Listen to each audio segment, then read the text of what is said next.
Semangat sore. Halo, Hoi, siang debat aja kerja Bang Juma ini. mau kusiksa lagi abang ini. Kerja.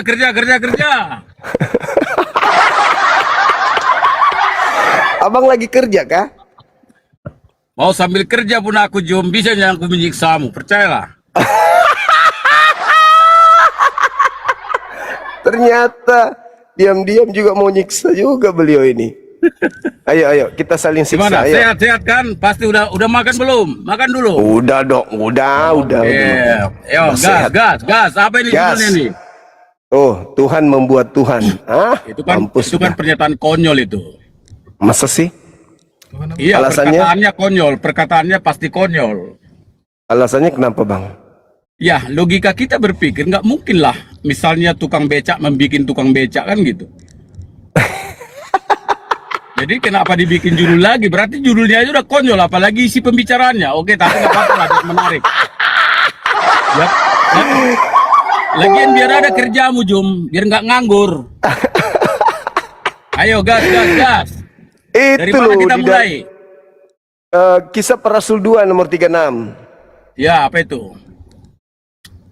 Seluruh orang Israel harus tahu bahwa Yesus yang kau salibkan itu Ya. telah dibuat menjadi menjadi Tuhan oleh Allah dan Kristus. Gitu. Oke. Sebelum ku kasih penjelasan samamu, pencerahan, coba apakah Juma tahu ada apa di latar belakang pernyataan di 1 Korintus itu? Itu kan perkataan Petrus. Kira-kira menurut Juma, sepengetahuan Juma, di belakang pernyataan itu apa yang terjadi? Latar belakangnya apa? Latar belakangnya orang-orang yang membenci Yesus, pingin kali Yesus mati. Salah itu, Jum. Iyalah. Jadi kalau kita baca di dalam satu perikop itu, Jum, kenapa perkataan itu keluar dari mulut Rasul Petrus kala itu saat dia sedang menyampaikan firman Tuhan kepada khalayak ramai. Iya. Saat itu banyak orang bertobat, saat itu banyak orang dipenuhi Roh Kudus, lalu banyak orang yang kemudian berkata, siapakah gerangan orang ini sampai segitunya bisa membuat sesuatu mujizat yang belum pernah kita saksikan. Lalu nggak ada dalilnya kayak gitu. Lalu keluarlah kata-kata kalimat tadi. Nggak ada dari kayak latar gitu. belakangnya seperti itu. Tidak dong, Anda ini abang ini selalu ngada-ngadi. Iya, bacalah namanya kisah Rasul itu. Kisah Rasul itu kan namanya aja udah kisah Rasul. Jadi rasul-rasul terutama Petrus di situ melakukan penginjilan, penyebaran Injil, menuntun orang banyak bertobat kepada Kristus, pengikut Kristus. Itulah latar belakangnya. Jadi banyak orang terkesima, terheran-heran karena mujizat sekali bertobat satu hari 3.000 jiwa. Jadi orang heran, ada apa? Ini siapa gerangan orang ini? Lalu keluarlah kalimat itu. Kira-kira itulah backgroundnya kurang lebih. Tidak begitu. Justru yang menyalib Yesus itu adalah orang yang tidak percaya kepada Yesus. Kan Yesus itu disalib, maka Petrus mengatakan apa? Coba baca datanya. Kalau kita melihat di data 29, oke, bacakanlah dulu karena aku lagi di mobil ini, tidak ada Alkitab. Susah juga kan buka di handphone. Cobalah Juma sendiri yang bacakan. Oke, jadi kalau kita lihat Petrus sedang menjelaskan tentang Nabi Daud dan nubuatan Nabi Daud. Di data nomor 29, di situ Petrus mengkhotbahkan bahwasanya, saudara-saudara, aku boleh berkata-kata dengan kalian berterus terang tentang Daud yang makamnya masih ada di tengah-tengah kita. Dia yang telah menceritakan, Daud ini yang telah menceritakan, dan kita tahu bahwa Tuhan telah berjanji kepada Daud dengan mengangkat sumpah bahwa Tuhan akan mendudukkan seorang dari keturunan Daud di atas tahtanya. Nomor 30-nya diterangkan, 31-nya diterangkan bahwa keturunan Daud ini yang adalah Yesus, diterangkan bahwasanya dagingnya tidak mengalami kematian. Dagingnya tidak mengalami kematian. Lalu dikatakan lagi, Yesus ini akan menjadi saksi. Lalu dikatakan lagi bahwa ketika dagingnya tidak mengalami kematian dan tidak ditinggalkan di dunia orang mati, dia akan ditinggikan oleh malaikat Tuhan. Jadi Yesus tidak mengalami kematian, dia akan ditinggikan oleh malaikat Tuhan ke langit. Nah, makanya dikatakan di 36-nya, jadi seluruh orang Israel harus tahu bahwa Yesus yang telah kau salibkan itu, Allah telah membuatnya menjadi Tuhan dan Kristus. Tuhan dan Kristus. Nah, untuk siapa? Untuk siapa Yesus yang disalib ini menjadi Tuhan? Untuk siapa? Untuk seluruh isi dunia. Disitulah kebohongannya Anda. Seluruh makhluk hidup yang ada di atas bumi dan di kolong langit. Disitulah kebohongan Anda. Itu kan menurut Juma kebohongan, karena Juma gak percaya sama Yesus. Saya ulang lagi. Yang menyalib Yesus orang benar atau orang jahat? Yang menyalib Yesus itu, kita tidak bisa menjudgment orang apakah dia benar atau jahat, tapi peristiwa penyaliban itu fakta. Sekarang gini Jom, kutanya dulu kau, pakai logika Jom. Bagaimana Juma sekarang mampu menjustis orang yang menyalib Yesus itu benar atau salah? Coba buka faktanya, dalilmu apa? Pertama, perintah Elohim jangan membunuh. Yang kedua, ditegaskan lagi jangan membunuh orang benar, orang yang tidak bersalah. Yang ketiga, mereka yang membunuh adalah membunuh untuk politik. Yang keempat, mereka yang membunuh karena tidak menemukan kesalahan terhadap Yesus, maka mereka melakukan tipu muslihat, kesaksian palsu, dan iblis terlibat di dalamnya. Maka dengan kesimpulan keadaan tersebut, berarti yang menyalib Yesus adalah orang yang membenci Yesus, angkatan jahat.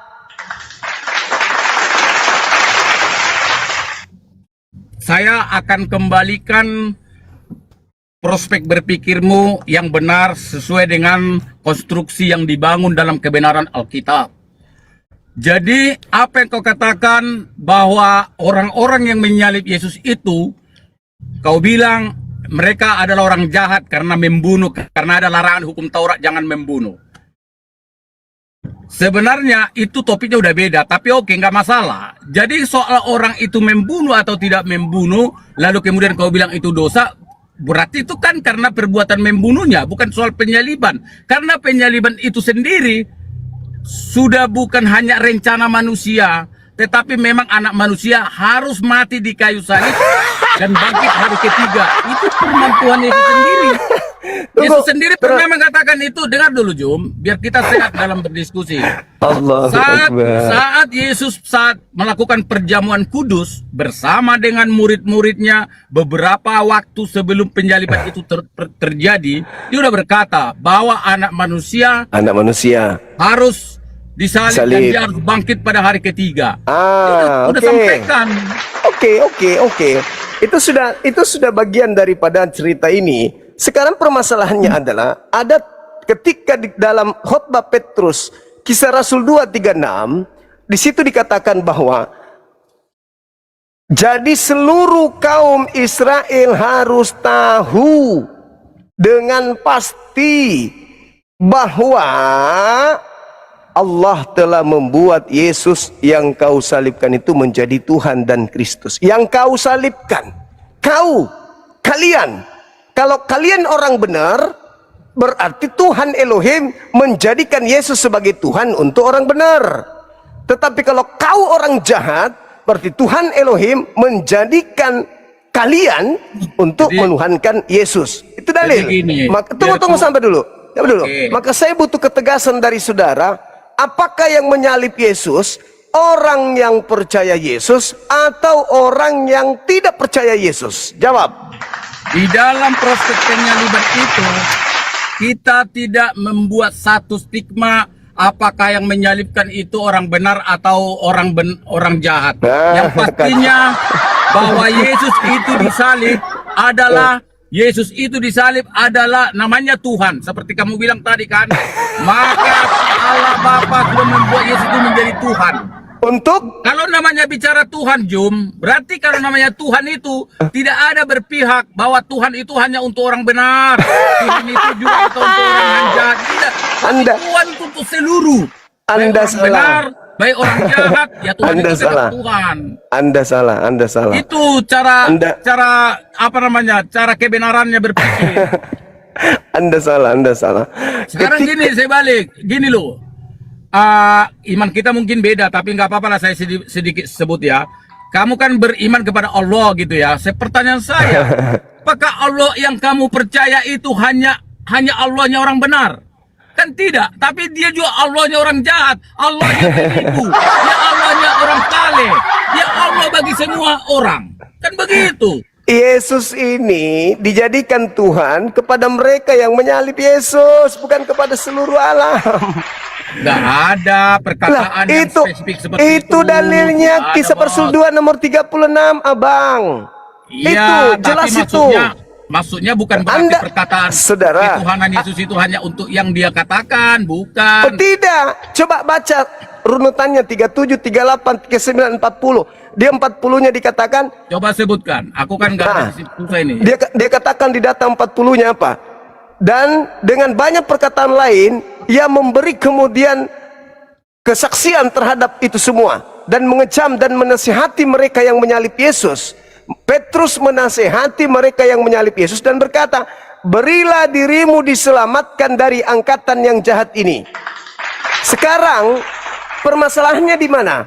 Ketika Yesus yang mereka salibkan telah dijadikan menjadi Tuhan bagi mereka dan itu adalah sebuah kebenaran, kenapa mereka disuruh bertobat dan menyelamatkan diri dari angkatan jahat? Pada saat itu orang-orang yang ada di lokasi di mana Petrus bicara tersebut belum semuanya menerima Yesus dan bertobat. Lah, Jadi supaya justru kebenaran yang disampaikannya itu Anda- menjadi diterima dan kemudian mereka bertobat dan selamatkan Saudara. mereka dari dosa-dosa mereka. Saudara. Itu perikop itu jangan dikemana-manain, Jo. sekarang begini. Ketika Petrus berkhotbah dan mengatakan korban salib, yaitu Yesus yang kalian katakan Yesus, Tuhan Elohim menjadikan korban yang kau salib ini menjadi Tuhanmu. Oke? Tuhan yang Ya, menjadikan. Tuhan yang menjadikan. Otomatis Yesus ini Tuhan bagi mereka orang-orang jahat. Mereka kaget. Mereka sedih. Kok bisa? Kenapa harus kami menuhankan dia? Kan Tuhan kami Elohim. Enggak, Elohim mengatakan dia yang harus kau tuhankan. Dia adalah sembahanmu sekarang ini. Lalu dia mengatakan apa? Bagaimana caranya aku selamat? Apa kata Petrus? Bertobatlah, berilah dirimu diselamatkan dari angkatan ini. Maksudnya, jika engkau bertobat dari dosa-dosamu membunuh Yesus, maka Yesus yang kau salib itu tidak akan menjadi Tuhanmu. Kau kembali kepada pangkuan Elohim. Itu tafsiran sesatku itu, Jo. Oh, bukan tafsiran. Kalau menafsir boleh, Jo, tapi Bukan jangan tafsiran. sesat. Oke, sekarang Tafsiranmu pertanyaannya. menyesatkan seluruh Dengar. makhluk hidup. Dengar. Pertanyaannya gini, Bung. Apakah kemudian orang-orang yang menyalib Yesus senang ketika dia tahu bahwa Yesus dijadikan Tuhan untuk dirinya? Senang atau tidak? Setelah mereka mendapatkan pencerahan dari Petrus saat itu bahwa mereka telah melakukan sesuatu yang mereka tidak tahu apa yang mereka lakukan itu, dan kemudian saat itu mereka tahu begitu Petrus menjabarkannya, menyampaikan firman Tuhan, barulah mereka merasakan dan mungkin mereka menyesal lalu mereka bertobat. Itulah 3.000 jiwa sekali bertobat. Dengarkan sekali Itu lagi saya faktanya. katakan. Dengarkan. Ketika orang-orang yang jahat ini mengetahui bahwa orang yang disalibnya itu oleh Elohim dijadikannya sebagai Tuhan bagi mereka, mereka bahagia, mereka senang atau gimana? Pasti bahagia karena mereka Oke. mendapatkan kabar sukacita dari Petrus. Oke, mereka bahagia. Kita baca data selanjutnya. Apa yang terjadi terhadap diri mereka setelah tahu? Ketika mereka mendengar hal itu, hati mereka sangat tertusuk. Hati mereka tertutup sangat itu karena sedih. mereka menyadari kesalahan mereka. Iya, Itu yang iya, saya kenapa maksud Anda berubah? tadi. Kenapa Anda Mereka berubah? melakukan hal yang tidak mereka Kenapa Anda ketahui. Kenapa Anda kemudian berubah? Kata nusso di situ artinya itu sudah lain menyakiti. pahamnya gitu. Bukan Dengar, berubah. dengar. Kata nusso dalam bahasa Yunani itu maknanya menyakiti hati, menyakiti pikiran mereka. Setelah Petrus mengatakan, yang kau bunuh itu Tuhan pencipta langit dan bumi, menjadikannya sebagai Tuhan untukmu. Maka apa yang terdengar? Setelah mendengarkan itu, hati mereka sangat sakit, sangat mengganggu pikiran. Tunggu, sangat mengganggu pikiran mereka. Paham maksudmu, Jum? Aku udah paham maksudmu. Kenapa? Jadi Kenapa gini, dia tersakiti? Kenapa dia tersakiti? Oke, baik. Kenapa? Tadi Saya akan katanya jawab. Anda mengatakan bahagia. Tapi ternyata faktanya dia tersakiti, merasa terhina, merasa terbuang. Pernah nggak meneteskan air mata, bahkan nangis sejadi-jadinya?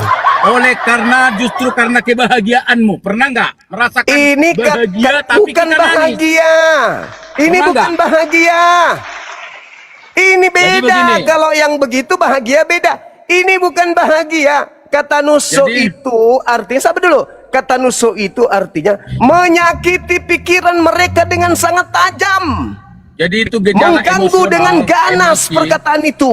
Itu sangat mengganggu tuh.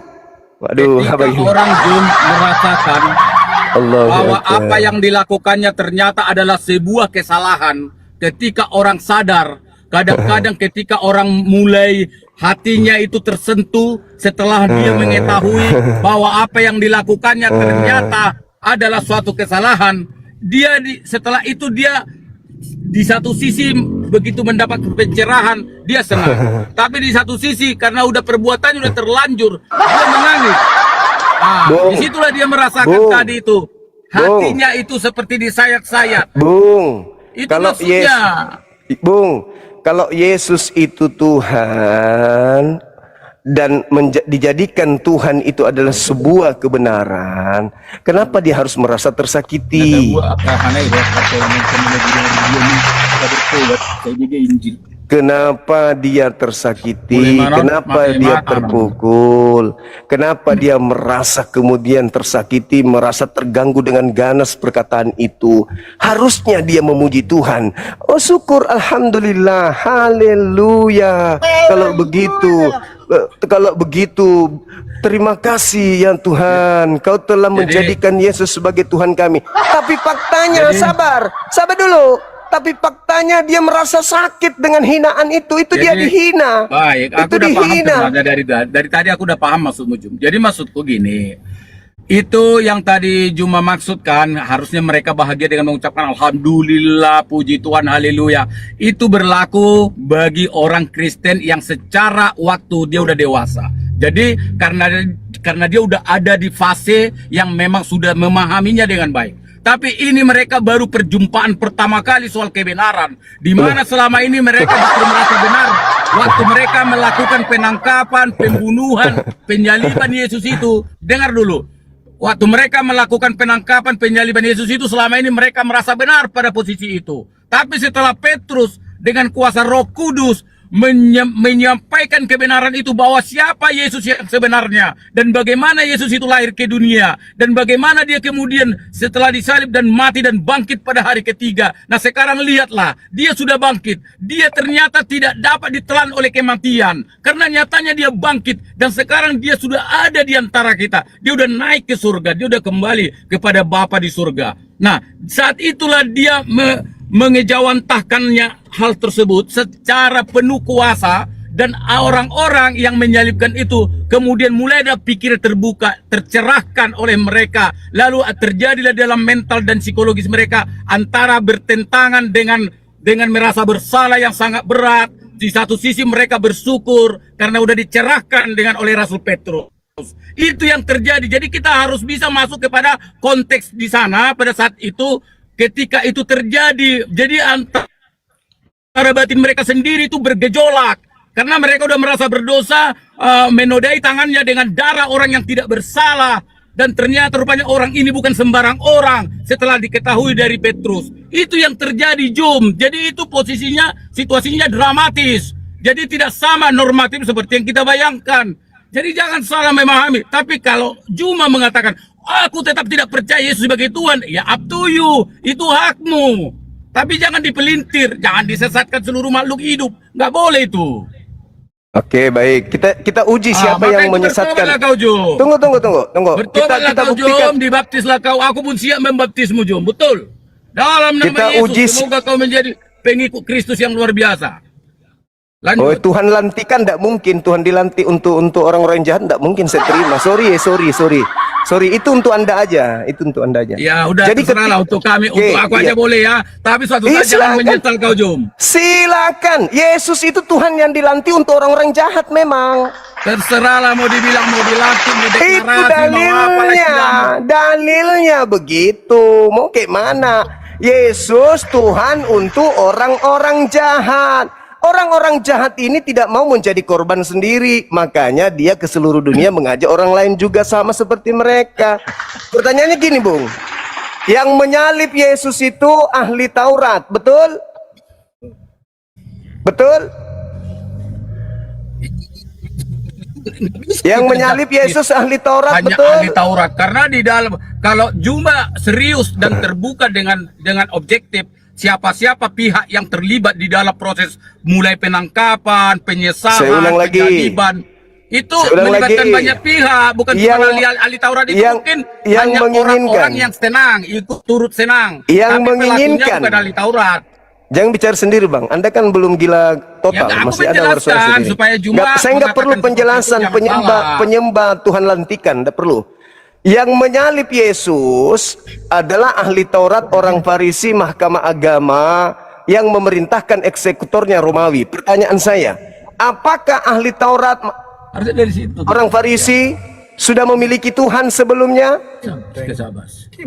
Makanya live aja. Jadi gini, kalau itu pertanyaan Juma, secara konseptual di dalam pemikiran bangsa Yahudi sebelum Kristus ada lahir ke dunia, tentu mereka memiliki Tuhan yang bernama Allah, Yahweh atau Elohim. Itu sudah pasti.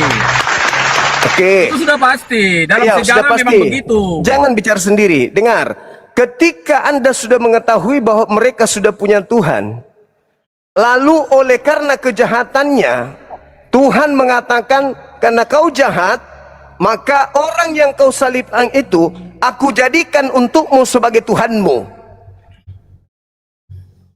Sekarang, sabar dulu. Sekarang, ketika mereka menuhankan mantan mayat ini, dikarenakan kejahatannya, itu kemenangan bagi dia atau itu adalah kehancuran bagi mereka? Kemenangan lah kalau dari konsep dosa. Terus kenapa mereka merasa bersedih dan minta bagaimana saya harus Tadi apa udah ini? saya jawab, kenapa Tunggu diulang-ulang? dulu. Nah, Anda kan memplesetkan sekarang isi bodoh Bible. kali. Sabar. Tadi saya ulas loh, kamu diamnya tadi Saudara, mendengarnya. Kupikir udah Anda tobat. mengulasnya. Ngapain diulang-ulang Anda mengulasnya sebagai orang kafir, orang Kristen. Anda tidak merasakan apa yang dirasakan Itu mereka. urusanmu lah, mau kami yang kafir, mau kau yang kafir. Kamu tidak merasakan apa yang dirasakan oleh mereka. Kau seenak perutmu karena kau kafir. Kau menganggap dirimu itu di situ. Sedangkan mereka merasa sakit. Mereka merasa terhancurkan dengan dijadikannya mantan mayat ini sebagai Tuhan bagi mereka. Sudahlah, dia adalah kemudian melakukan kejahatan. Anak orang yang mereka tolak disuruh pula menuhankan orang tersebut. Bagaimana nggak sakit?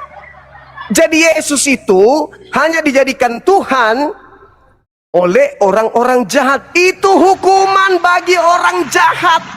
Hukuman dari Tuhan untuk orang jahat menuhankan mantan mayat. Orang Yahudi sampai hari ini tidak menuhankan mantan mayat tersebut.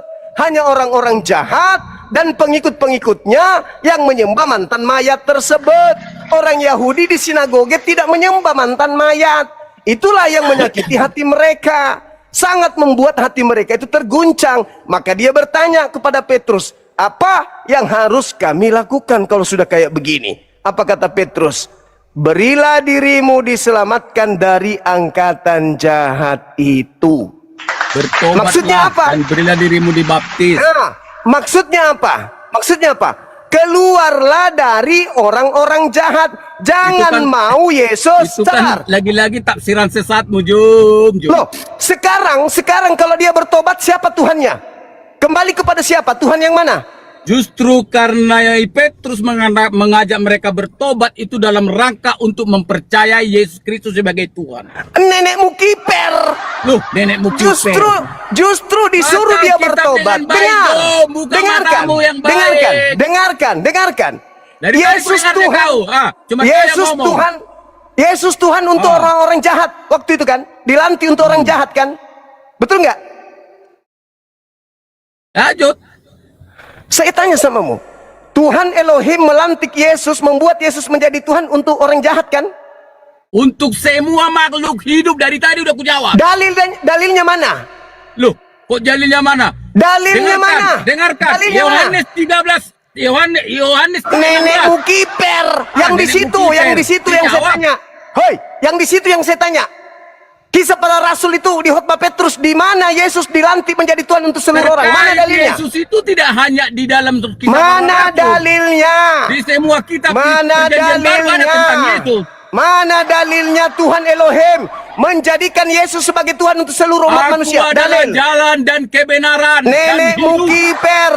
Barang siapa Justru yang orang percaya yang padaku menjadikan, akan dengar. diselamatkan. Dengarkan, yang menjadikan Yesus jalan tidak menyalip Yesus. Yang menolak Yesus sebagai jalanlah yang menyalip Yesus, tuyul. Jadi jangan kau gabungkan. Sekarang yang menyalip Yesus lah yang dijadikan Yesus sebagai Tuhan mereka. Ya, Mana makanya dalilnya? Petrus pun kan berkata kepada orang yang seperti kau anggap itu, yang kau Mana anggap yang dalilnya? melakukan kejahatan Mana itu. dalilnya? Dan Bahwa dalilnya perkataan Petrus itu sendiri. Yesus mengatakan, Yesus yang kau salibkan itu telah dijadikan menjadi Tuhan untuk siapa? Untuk kamu. Jadi aku gara-gara sambil Sekarang mana Jom, dalil? Sabar dulu. dengar dulu, Jom. Dengar Mana dulu, dengar dulu. dalilnya? Sebentar Bro. dulu, Jom. Mana Sebentar dalilnya? Tuhan Aku- melantik Yesus menjadi Tuhan untuk seluruh manusia. Mana dalilnya? Sebenarnya dalil untuk pertanyaanmu sangat banyak bahwa Yesus itu Silakan, di mana Tuhan? untuk semua makhluk hidup. Di Cuma mana karena aku ini dalilnya lagi di Tuhan mobil, nggak bisa buka Elohim? Alkitab. Kalau bisa Di kutunjukkan mana sama. dalilnya Tuhan Elohim membuat Yesus untuk menjadi Tuhan bagi seluruh manusia? Mana dalil? Tuhan Elohim menjadikan Yesus sebagai Tuhan hanya untuk orang jahat. Dalilnya Kisah Para Rasul 2 nomor 36.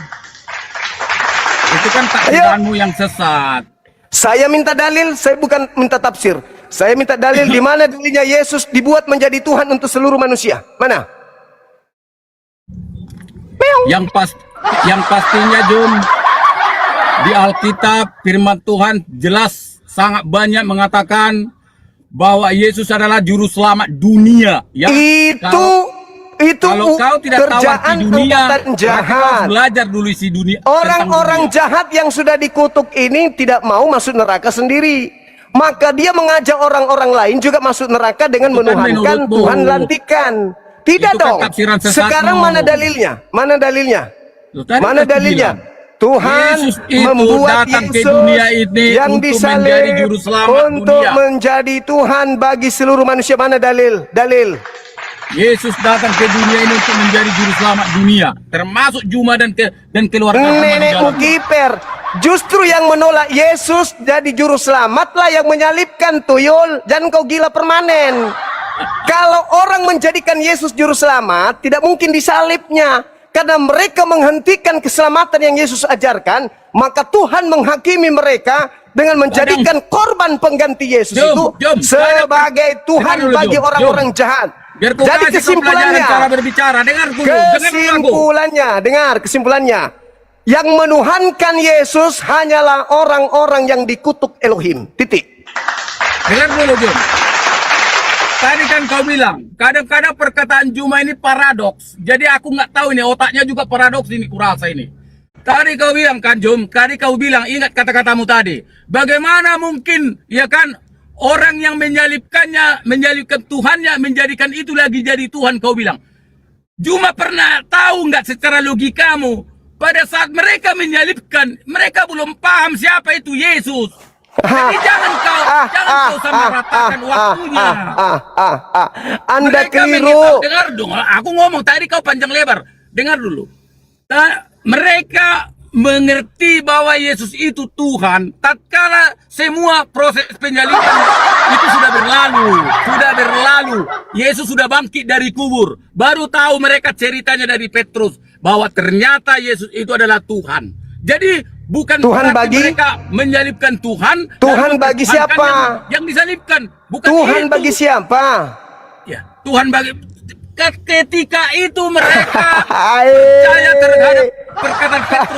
Berarti itu adalah orang-orang Yahudi yang menyalibkan itu. Disitulah mereka Yesus percaya Tuhan. bahwa Yesus Tuhan. Yesus Tuhan bagi siapa? Bagi seluruh isi dunia. Dalilnya mana? Akulah jalan keselamatan dan kebenaran. Loh, dikasih dalilnya. Oke lah, Mana Jom. dalilnya? Jom. Oke lah dulu ya, Mana? Cis. Oke lah dulu. Udah mau turun aku. Oke. Ini di depan Thank aku you. udah mau turun. Udah di Oke, depan thank you. kantor. Ya, Oke, semoga kau Bang, sehat-sehat dan segera dijamah Tuhan ya. Ya, damai Yesus Kristus bagimu. Siapa yang mau menyembah makhluk yang jadikan kutuk, Bang? Gak ada, Bang. Sorry, Bang. Tuhan Oke lah, kami Jom. sudah Oke lah, Jom. cukup. Tuhan Ya, memberkatimu, Jom. Makasih ya. ya. Amin. Ya, Tuhan makasih. memberkatimu. Siap. Allahu Akbar. Masya Allah, teman-teman. Saudara-saudara kita Kristen ini semakin ngotot, semakin nyata. Ngotot kalian, makin nyatalah apa yang kemudian Al-Quran katakan. Al-Quran menjelaskan apa? Tuhan Allah menjadikan iblis sebagai sembahan. Tolong sayang, lampu. Sebagai sembahan. Bagi siapa? Bagi orang-orang jahat. Iblis dijadikan Tuhan bagi orang-orang jahat. Itu kata Quran. Inna ja'alna syayatin awliya'a lilladina la yu'minun. Makanya seruannya apa? Ya Bani Adam, wahai Bani Adam. Jangan dinaikkan dulu ya moderator, kita mau maghrib. Wahai Bani Adam, kata Allah. Syukran sahabat bintang. Wahai Bani Adam, jangan sampai kau disesatkan kemudian oleh setan, sebagaimana setan telah menyesatkan orang tuamu ketika di surga. Jangan mau kau disesatkan. Kenapa? Karena setan itu bisa melihat kamu dari tempat yang kamu tidak lihat dia. Jadi dengan mudah setan itu menyesatkan kamu. Karena setan bisa melihatmu, sementara kamu tidak bisa melihatnya. Lalu Allah menekankan apa? Inna ja'alna syayatin awliya lilladzina la yu'minun. Sesungguhnya aku Tuhan menjadikan iblis sebagai penolong, sebagai kurios, sebagai tuan, sebagai Tuhan bagi orang-orang yang tidak beriman. Pertanyaannya, yang menyalib Yesus ini orang beriman kepada Yesus atau tidak beriman? Tidak beriman. Maka Tuhan pencipta langit dan bumi menjadikan orang-orang yang tidak beriman ini yang menginginkan membunuh Yesus. Apa yang terjadi? Pengganti Yesus, pengganti Nabi Isa dijadikan sebagai Tuhan bagi mereka.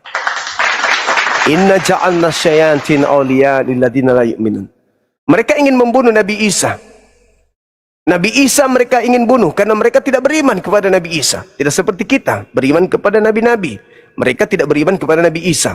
Nabi Isa diselamatkan. Penggantinya, karena Tuhan membalas makar mereka, maka penggantinya dijadikan sebagai penolong bagi mereka.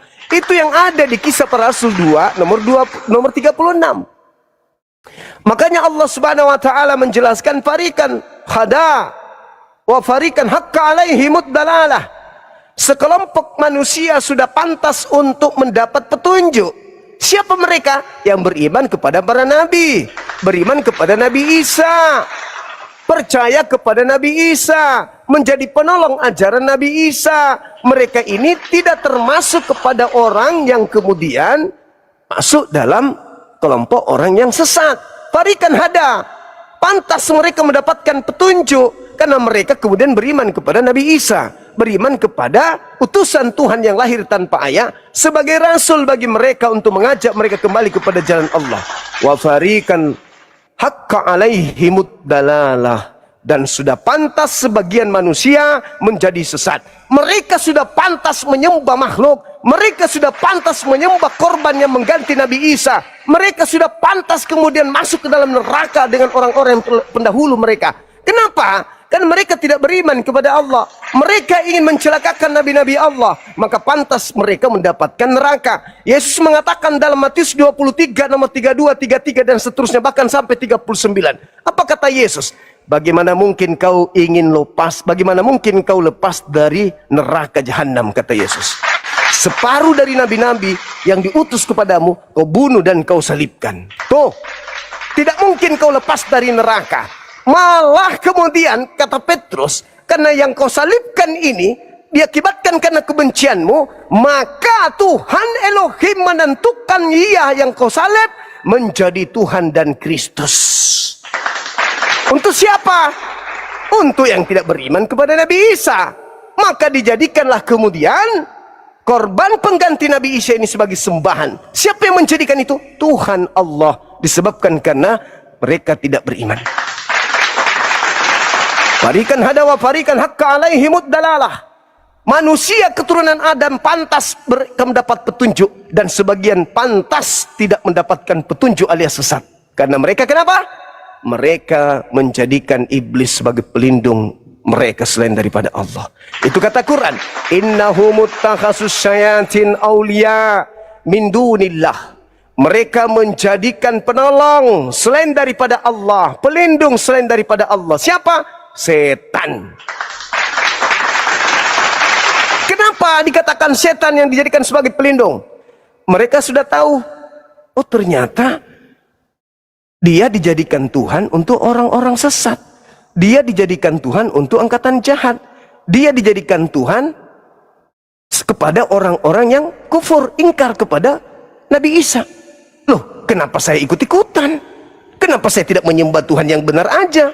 Kenapa saya harus mengikuti mereka yang mau menyalib Yesus untuk menuhankan kepada korban yang mereka salibkan sendiri? Kenapa? Kenapa? Kan ada Tuhan yang sebelum Yesus, kan sudah ada Tuhan. Kenapa saya tidak sembah itu aja? Kenapa saya harus menyembah Tuhan yang dibuat oleh Tuhannya Yahudi? Sementara Tuhan yang dibuat oleh Tuhan Yahudi adalah Tuhan untuk mereka yang jahat. Kenapa? Lalu kata Allah, terjawab, mereka memang pantas sesat karena mereka tahu, tapi tetap aja mereka menuhankan Tuhan yang dilantik tersebut. Wa yahsabuna annahum muhtadun. Mereka menyangka bahwa apa yang mereka lakukan tiap hari Minggu itu adalah petunjuk dari Tuhan pencipta langit dan bumi. Padahal mereka membaca dalam kitab mereka. Mereka membaca, tapi mereka kemudian tidak ingin keluar dari sana. Padahal mereka yang menyalib pun bertanya, apa yang harus aku lakukan? Cepat tolong, please. Kenapa aku harus digituin sama Tuhan? Please, berilah dirimu bertobat dan selamatkanlah dirimu dari angkatan jahat ini. Sudah dikasih solusi kok, tapi kalian tidak mau mendengarkan solusi yang dikasih Petrus. Bertobat, tinggalkan menyembah kepada Tuhan yang dilantik oleh Elohim. Tinggalkan, bertobat dari sana. Jangan kau tetap di situ. Tetapi faktanya sampai hari ini, malah berapi-api kalau ditanya. Malah dia semakin hebat kalau ditanya. Padahal kita hanya datang sebagai pembawa kabar gembira dan peringatan. Tidak semua orang kafir bisa bertemu dengan para apologet Islam. Tidak semua zaman orang-orang kafir hidup bersama dengan zamannya para apologet Islam. Berbahagialah kalian, gembiralah kalian dengan hadirnya kami. Tapi kalau tetap kalian itu pada jalan yang sesat, fi nari jahannam khalidina fiha abada. Maka berlakulah apa yang dikatakan oleh Al-Quran, ulaika kal an'am balhum adallu. Mereka seperti binatang ternak, malah lebih rendah dari hewan. Kenapa? Mereka punya hati, mereka punya mata, mereka punya telinga, tapi mereka tidak mendengar. Mereka tidak menggunakan untuk melihat ayat-ayat Allah. Ayat Allah sudah mengatakan, farikan hadawa farikan hakka alaihimud dalalah. Sebagian manusia sudah pantas mendapatkan petunjuk mu'allaf, dan sebagian lagi sudah pantas sesat, memperjuangkan, mempertahankan, menyembah kepada Tuhan yang dilantik, Tuhannya Yahudi. Innahum ittakhadzus syayatin auliya. Mereka menjadikan iblis sebagai pelindung, sebagai pemimpin, sebagai penolong min dunillah, selain daripada Allah. Wa yahsabuna annahum muhtadun. Nah, mereka menganggap, oh, dengan berlenggak-lenggok membawa kitabnya mereka pada hari tertentu, mereka menganggap mereka sudah mendapat petunjuk. Justru itu akibat summum bukmun umyum fahum la yarji'un. Hati mereka buta, mata kuping tidak berfungsi, sehingga mereka tidak membaca ayat-ayat Allah. Ayat Allah sudah datang menyatakan itu, bahwa Tuhan pencipta langit dan bumi menjadikan iblis sebagai Tuhan kalian. Kalau ternyata betul-betul bukan Nabi Isa yang disalib, tetapi adalah orang yang menerima suap, pengkhianat sebagaimana Bible. Yohanes 6 nomor 70. Bukankah aku yang memilih engkau yang 12? Satu di antaramu adalah iblis. Siapa itu? Yudas. Siapa yang menerima suap? Yudas. Siapa yang menyerahkan orang benar Yesus kepada penghakiman untuk dibunuh? Yudas. Siapa yang dikutuk berdasarkan Ulangan 27 nomor 25? Terkutuklah orang yang menerima suap untuk menyerahkan orang benar untuk dibunuh. Yudas.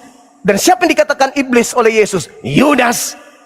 Benar tidak Al-Quran ketika dia mengatakan Tuhan pencipta langit dan bumi menjadikan iblis sebagai penolong, sebagai sembahan bagi mereka? Iblis. Yohanes 6:70, Yudas iblis. Kalau ternyata yang dikutuk berdasarkan Ulangan 27:25 adalah Yudas, berarti iblis. Berarti yang keluar dari kubur adalah, berarti yang mereka sembah adalah, maka pantaslah kemudian Al-Quran mengatakan wa idza husyiran nasu kanu lahum a'da wa kanu bi ibadatihim kafirin. Pantas pada hari terakhir nanti apa yang mereka sembah selain daripada Allah akan menjadi musuh mereka, dan pemujaan-pemujaan yang mereka lakukan akan diingkari oleh mereka. Kata Yesus nih, pada hari terakhir nanti banyak orang menyeruku, Tuhan, Tuhan, bukankah kami bernubuat pakai namamu? Bukankah kami mengusir setan pakai namamu? Bukankah kami bermujizat pakai namamu? Pada saat itulah aku akan berterus terang kepada mereka, enyahlah daripadaku, aku tidak mengenal kalian. Kalian semua adalah pembuat kejahatan. Wa idza husyiran nasu kanu lahum a'da wa kanu bi ibadatihim kafirin. Pada hari terakhir nanti banyak orang-orang yang menyembah selain daripada Allah akan dimusuhi oleh yang mereka sembah, dan pemujaan-pemujaan yang mereka lakukan akan diingkari oleh dia yang disembahnya. Subhanallah. Ketika datang ayat-ayatku, kata Allah, mereka menolak ayat-ayatku. Mereka tidak beriman. Wa yahsabuna annahum muhtadun. Mereka menganggap bahwa mereka sudah mendapatkan petunjuk. Petunjuk apa? Sudah dijelaskan Elohim. Seluruh orang Israel harus tahu. Yang maksud adalah Yesus yang kau salibkan itu, Allah telah membuatnya menjadi Tuhan. Di mana logika sehat ketika ada Tuhan yang dibuat? Di mana logika Tuhan, logika sehat ketika Tuhan sudah ada, sudah disembah ribuan tahun oleh Abraham, oleh Ismail, oleh Isa, oleh Yakub, turun-temurun sudah disembah. Tiba-tiba saja di abad pertama ada Tuhan yang dibuat lagi. Akal di mana, wey? Jadi jangan marah ketika ada kata yang menyakiti hati. Semua itu adalah kebenaran, berdalil, berdata. Pegangan kita ini Bible. Pegangan kita nih, kita nggak mengada-ngada. Mereka lah yang lebih pintar dari isi Bible. Ketika Petrus mengatakan kepada mereka orang jahat yang menyalib Yesus, seluruh Israel harus tahu dengan pasti bahwa Yesus yang kau salibkan itu telah dibuat oleh Allah menjadi Tuhan. Yesus yang kau Yesus yang kalian salib. Begitu ditanya si Oten yang lebih pintar dari Tuhannya, Yesus dibuat menjadi Tuhan oleh Tuhannya Yahudi untuk siapa? Untuk seluruh manusia, Bang Syuma. Pret! Yesus yang kalian itu bukan untuk seluruh orang, Pak. Kau itu hanya oknum tertentu, Pak. Yang menyalib di situ bukan semua orang, Pak. Tetapi hanya untuk mereka yang kufur, ingkar, tidak beriman kepada Yesus Nabi Isa alaihissalam. Takbir! Allahu Akbar, Allahu Akbar. Begitu saudaraku. Jadi please, mari ajak pendeta-pendeta kalian hadir. Hadapi Bang Suma untuk berdiskusi dengan baik. Jangan marah, jangan emosi, jangan tendensius kebencian. Jangan. Murni kita diskusi, gunakan data. Pegangan saya Bible dan Al-Quran. Pegangan Anda? Doktrin dogma, jauh-jauh dari saya. Doktrin dogma, jauh-jauh dari saya. Anda punya ilmu? Sini, diskusi dengan Bang Zuma. Oke, teman-teman sekalian, di sini sudah waktunya ibadah menyembah kepada Tuhan yang disembah oleh para nabi, termasuk Nabi Isa alaihissalam. Sudah maghrib di kota Makassar ini. Saya mohon maaf ketika ada kata-kata yang kurang berkenan, ada kalimat yang mungkin tidak sopan kepada saudara-saudara saya Muslim. Saya mohon maaf yang setinggi-tingginya. Ya, terima kasih juga atas dukungannya, atas atensinya. Kemudian tap-tap layarnya 1M lagi teman-teman, Masya Allah. Cuman ini yang Love Orange ini belum pernah tembus 10K. Mana tahu bisa nanti 10K teman-teman. Ternyata itu mempengaruhi logaritma tampilan komal kita, akun kita ini di seluruh pertiktokan dunia. Jadi kalau dia semakin tinggi, maka dia semakin sering. Kalau di scroll itu semakin besar peluang untuk masuk ke HP orang-orang.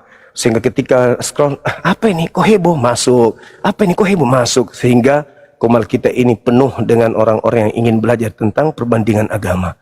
Jadi mari jangan malas untuk tap-tap layar, untuk posting ulang, untuk Love Orange-nya jangan malas. Supaya banyak orang yang tercerahkan. Kan enak juga tuh kalau misalnya antri orang Kristen naik, kan enak.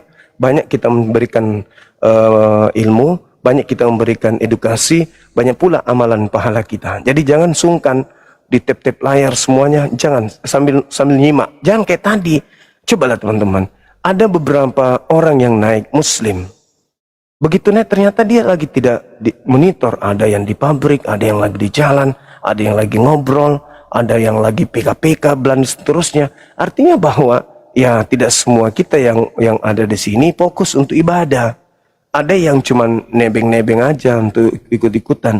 Seharusnya begitu kita masuk tap-tap layar, posting ulang, itu baru ibadah namanya teman-teman sekalian. Oke, sekali lagi mohon maaf dan terima kasih banyak. Begitu juga yang ada di YouTube.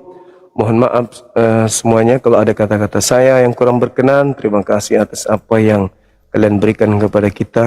Ya, pada prinsipnya semua kita kembalikan kepada Allah. Hanya Allah yang kemudian bisa membalas kebaikan teman-teman. Dan kepada saudara kami non-muslim, kalau ada kata-kata saya yang kurang berkenan, yang benar, yang saya sampaikan menyakiti hati kalian, saya minta maaf. Tadi saya sudah mengatakan, kami orang beriman itu di Islam diperintahkan untuk melawan kebatilan. Kami umat Islam itu disuruh memerangi kebodohan, disuruh memerangi kejahiliaan, disuruh memerangi kejahilan. Oleh karena itu jangan marah, jangan dendam, jangan emosi. Terima kebenaran itu meskipun pahit. Kalau ada yang perlu diluruskan, mohon izin naik ke sini kita luruskan. Kita rajut toleransi antar umat beragama dengan cara berdiskusi seperti ini. Bukan kita saling tidak kenal satu sama yang lain, lalu ketika ada riak kecil jadi riak besar. Jangan. Sebisa mungkin kita tetap menjaga toleransi, menjaga persaudaraan kita. Kita saling mencintai satu sama yang lain, mengasihi satu sama yang lain. Sebab kita ini adalah saudara dalam bingkai negara Republik yang kita cintai, Indonesia.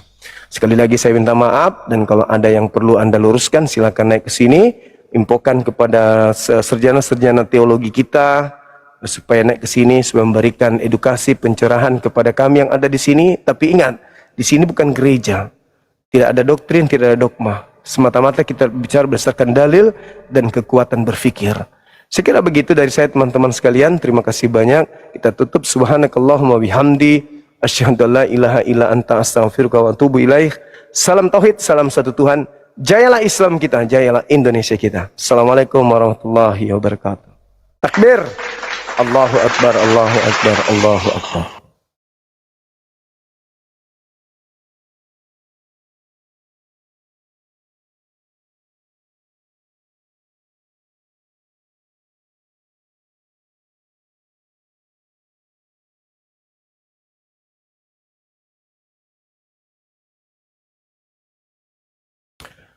Dah.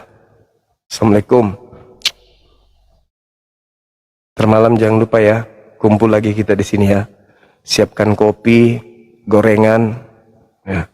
Dan supaya tidak terlalu banyak nyamuk, jangan lupa minum CTN 2 biji sebelum 10 menit sebelum nyimak. Minum CTN 2 biji supaya konsentrasi nyimaknya itu mantap, tidak menuju kemana-mana pikirannya, tapi fokus. Yaitu tidur nyenyak, nggak nyimak. Ayo, maghrib dulu ya. Assalamualaikum.